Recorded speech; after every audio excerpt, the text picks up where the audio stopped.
এই লোকটা বুঝতে পারে তার শরীরটা ধীরে ধীরে ছোট হয়ে যাচ্ছে। যে মানুষটার উচ্চতা একসময় ছিল প্রায় 6 ফুটের কাছাকাছি, সে এখন তার 160 সেন্টিমিটার লম্বা স্ত্রীর থেকেও খাটো। শুরুতে লোকটা ভেবেছিল বয়স বাড়লে মানুষ একটু একটু করে ছোট হয়, তাই সে বিষয়টাকে তেমন গুরুত্ব দেয়নি। কিন্তু দিন যেতে যেতে পরিস্থিতি আরও ভয়ঙ্কর হয়ে ওঠে। এখন সে এতটাই ছোট হয়ে গেছে যে বাড়ির বিড়ালটার থেকেও তার আকার ছোট। সারাদিন বিড়ালটা তাকে শিকার ভেবে এদিক ওদিক তাড়া করে বেড়ায়। স্বামীর প্রাণ বাঁচানোর জন্য স্ত্রী বাধ্য হয়ে বিড়ালটাকে বাড়ি থেকে বের করে দেয়, কিন্তু লোকটার শরীর ক্রমেই আরও ছোট হতে থাকে।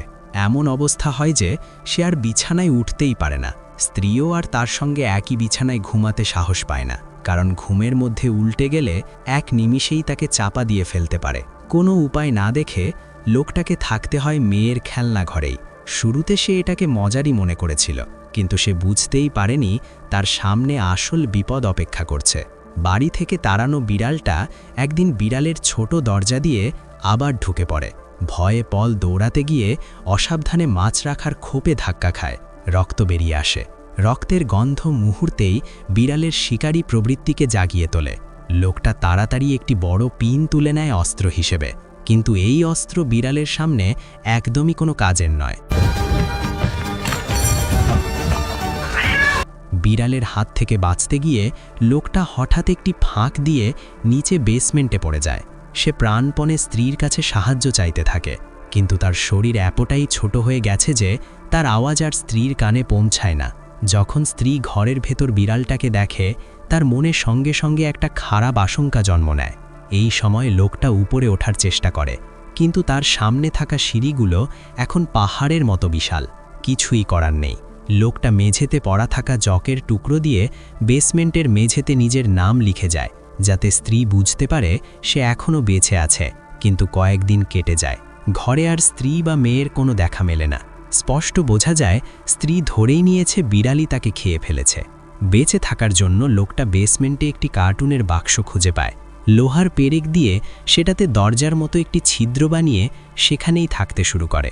ক্ষুধা লাগলে সে ইঁদুর ধরার ফাঁদে থাকা চিজ খায়, কিন্তু সে জানত না এই অন্ধকার স্যাঁতস্যাঁতে বেসমেন্টে আরও ভয়ঙ্কর এক প্রাণী বাস করে, একটি বিশাল মাকড়সা।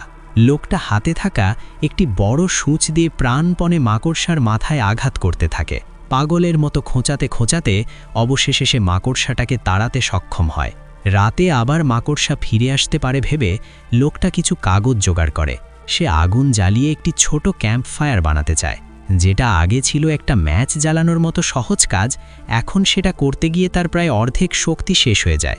অবশেষে আগুন জ্বলে ওঠে। এবার সে নিশ্চিন্তে একটু ঘুমোতে পারে। কয়েকদিন পর মাছের ট্যাঙ্কের ভেতরের সোনালি মাছগুলো ক্ষুধায় মারা যায়। মরা মাছগুলোর দিকে তাকিয়ে লোকটা বুঝতে পারে এখানে আর থাকলে তার পরিণতিও ঠিক এই মাছটার মতোই হবে। ঠিক তখন একটি মশা তার মাথার উপর দিয়ে উড়ে যায়। সে দেখে মশাটা জানালা দিয়ে বাইরে চলে যায়। লোকটা বুঝে ফেলে এই জানালাই তার বের হওয়ার একমাত্র পথ, কিন্তু তার বর্তমান শরীর নিয়ে জানালায় পৌঁছনো একেবারেই সহজ নয়। একটি তাকের উচ্চতাই যেন তার কাছে এভারেস্ট পাহাড়। সে কাঠের গায়ের সূক্ষ্ম খাঁজ ধরে ধরে ধীরে ধীরে উপরে উঠতে থাকে। অদম্য ইচ্ছাশক্তিতে অবশেষে পল তাকের উপরে পৌঁছায়, কিন্তু সামনে অপেক্ষা করছিল একটি ভয়ঙ্কর ফাঁক, যেখানে পড়লে এক মুহূর্তেই সব শেষ। এখন আর পিছু হটার কোনো পথ নেই। সব শক্তি জড়ো করে লোকটা লাফ দেয়। সে ফাঁকটা পার হয়, কিন্তু সঙ্গে সঙ্গেই আরও বড় বিপদ সামনে আসে। বিশাল এক জাল তার পথ আটকে দেয়। এই আকারে মাকড়সার সঙ্গে লড়াই করা তার পক্ষে অসম্ভব। লোকটা খুব সাবধানে এগোতে থাকে, যেন একটুও জালে না লাগে। কিন্তু সে কোনো গোপন এজেন্ট নয়। মাকড়সা ধীরে ধীরে তার দিকে এগিয়ে আসে। লোকটা প্রায় আশা ছেড়েই দিয়েছিল।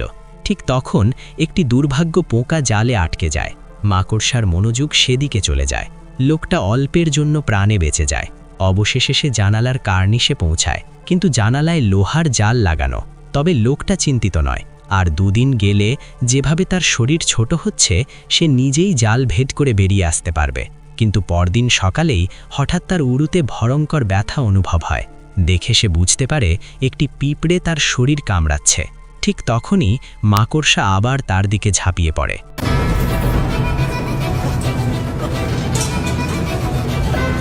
শেষ পর্যন্ত লোকটা প্রাণ নিয়ে বাইরে বেরিয়ে আসে। সে একা একা খোলা প্রান্তরে হাঁটতে থাকে।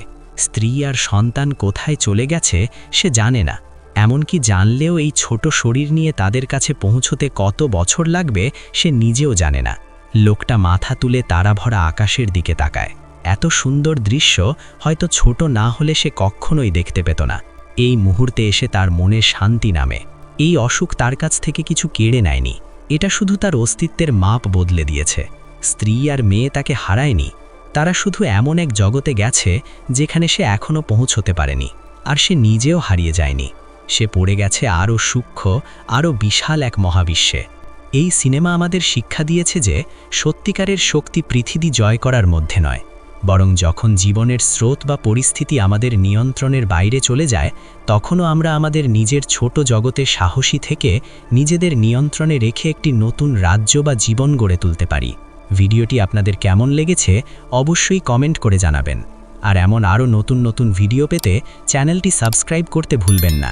ধন্যবাদ সবাইকে।